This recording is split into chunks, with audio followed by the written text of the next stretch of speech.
ఒక 10 తదుపరి చెడకు యోగిని మాత ఒకరు వచ్చి పెండ్లి ముచ్చటలాడెదరు అరమరిక లేకయూ సరియనడి అంతా శుభమే జరుగును నీకు అంతా శుభమే జరుగును నీకు అంతా శుభమే జరుగును మన వాకు తప్పదే తల్లి అంబ పలికిస్తున్నదే తల్లి నీ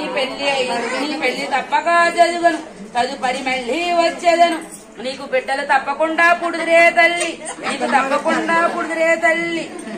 నాకొక పట్టు చీర పట్టు రవికను పెట్టి పంపించవే తల్లి నీ రాజ్యము చల్లగా నుండుగాక నీ రాజ్యము చల్లగా నుండుగాక మన కొత్తూరు చల్లగా నుండుదల్ల కుర్రోయమ్మ కుర్రు